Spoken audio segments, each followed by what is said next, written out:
Bert Fox-da da günah görmürəm. Bert Fox da gəlir. Onun mətbuat konferansında 50 jurnalist qatılır. Onun 30-u, 35-i qeyri-peşəkardır. Bert Fox da bu səviyyəni görür. Çünki Almaniyada ZDF-in, ARD-nin, nə bilim, bildin qarşısına çıxan insan gəlir bu günləri çıxır orada. Heç bir görür ki, bu adam birdən cəmənə sualı verə bilmir. Ona görə də qaçır.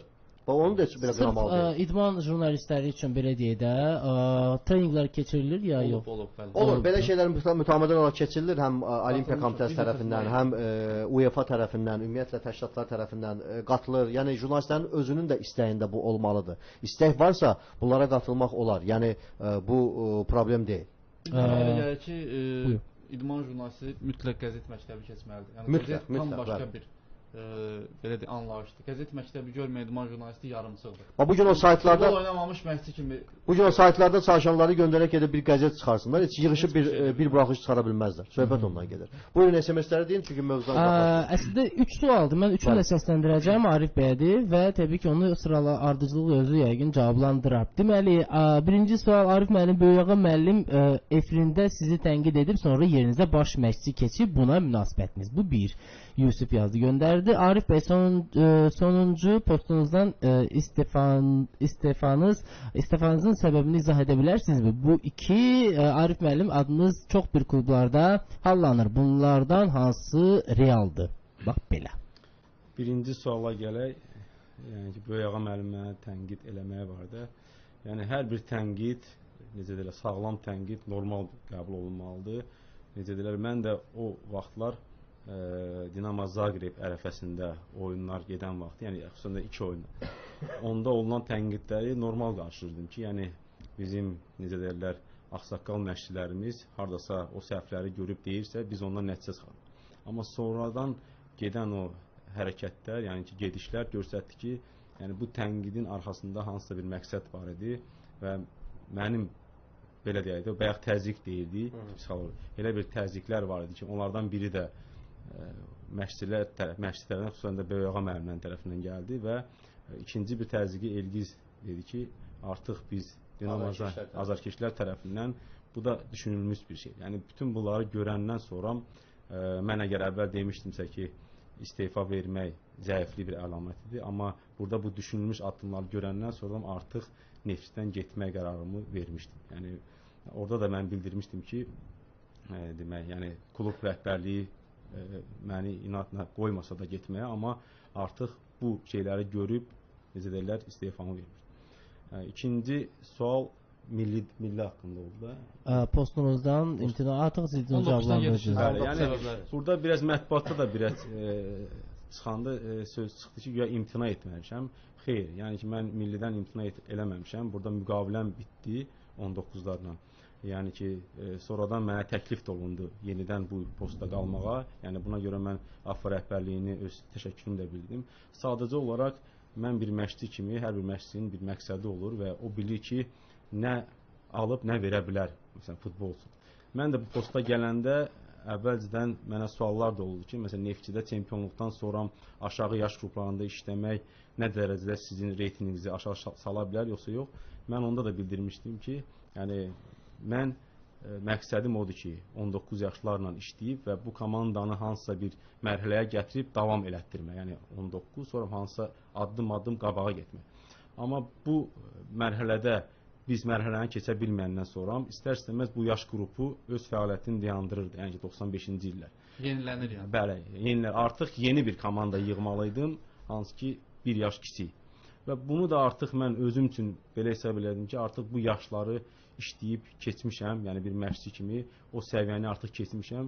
Daha yuxarı yaşlarla işləmək baxımından belə bir təklif sürdüm ki, yəni əgər bu keçmiş 19 ayına 95-ci illər U20 kimi, yəni həmin komanda U20 kimi davam edərsə, mən qalıb o işi, necə deyirlər, başladığım işi hansısa bir nöqtəyə gətirib çatdırmaq üçün bu baxımdan mən, məsələn, həmən yaş qruplarında qalmaq istəmədim. Amma bu o demək deyil ki, mən imtina eləmədim. Amma bugün də mən yenə federasiyanın əməkdaşlığım davam edir. Yəni bugün federasiyanın nəzdində C kursları keçirik.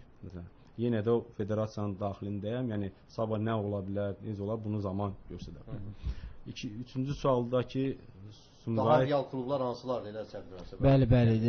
Adınız çox bir klublarda hallanır. Bunlardan hansı realdır? Yenə də adətən məşqçi bir balaca işsiz olan kimi o dəqiqə mediada səslənir ki, o kluba gedə bilər, bu kluba gedər. Amma bunların hamısı real olmadığı üçün bu suala cavab vermək istəməzdim. Yeri gəlmişkən Arif müəllim 2005-ci ildə 19 yaşlılarla ilk dəfə mərhələ keçən məşqçisi olub. Ermənistan, Macarıstan, Kipr, ağır günlərdə Arif müəllim mərhələ keçən məşqçi. Yəni bu tarix yazan bir şəxsiyyətdir. Yəni bu gün də yəni fikir səsləndirdilər ki, püşkatmadan Ermənistanla düşdü. Ona görə Arif müəllim yəni mən istəyirəm onu verdim ki, xeyr. Yəni mən yeni 19-larla bir təlim məşq toplantısında keçdiyim, amma hələ püşkatma atılmamışdı, bilinmir. Və o təlim məşq toplantısından artıq müqaviləyə gedib qol çəkməm vaxt ərəfədə mən baş katiblə görüşüb öz fikrimi bildirdim. Həm də siz bu yolu keçmisiniz, ermənilərlə oynamışsınız, nədən qorxasınız ki? Əgər o püşkatma olsaydı, bilsəydim ki, ermənilər düşür, mən heç vaxtı imtina eləməzdim. Sadəcə olaraq attığım addımı geri qaytarmaq istəmirəm. Başa düşdük. İndi hər halda düzgün fikirləşirsiniz. Yəni Neftçi ilə çempionluq yaşayan bir məşqçi olmusunuz. Mən də olsaydım bu addımı atardım. Çünki sıfırdan başlayıb bir qədər də çətindir. Sabah gedib hansısa uğursuzluğa düçar olanda reytinq də aşağı düşür. Burada müəyyən söhbətlər də gəzir. O baxımdan əlbəttə ki, siz daha layiqli yerlərdə işləməlisiniz və yəqin ki, bunu AFFA-nın baş katibi Elxan Məmmədov da görür və o da yəqin ki, müəyyən sizlə bağlı qərarını verəcək. Bu SMS-lər bizi bir qədər seyran, bu verilişin yəni o Topaz Premyer Liqasından uzaqlaşdırdı. Ancaq indi mən istərdim ki, siz Qarabağın oyunundan, yəni Bakı-Qarabağ oyunundan fraqmentləri təqdim edəsiniz. Bu fraqmentləri izləyək və sonra həm Qarabağ, həm də Bakı haqqında fikrimizi səsləndirək. Buyurun. Belə, indi isə fraqmenti izləyək dostlar və izləyəndən sonra yenidən qayıdacağıq efimizə və təbii ki, davam edəcəyik.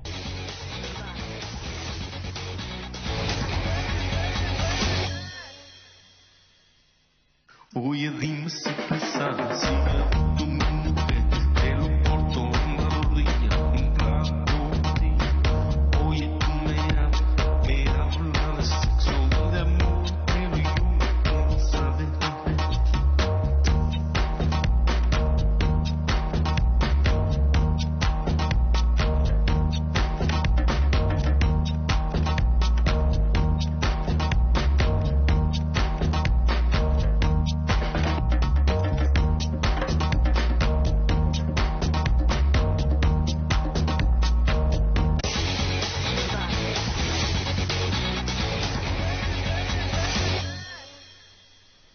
Belə, izlədik və buyurun Elnur müəllim.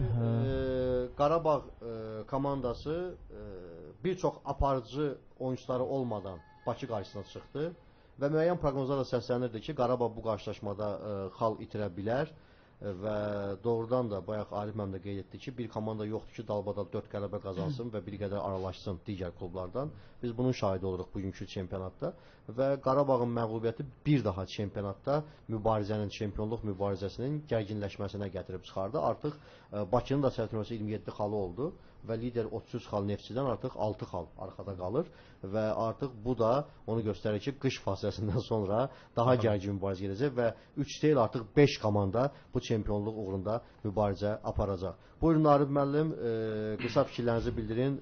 Ümumiyyətlə Qarabağın bu çoxları bildirir ki, qeyri-stabil oyunu ilə bağlı.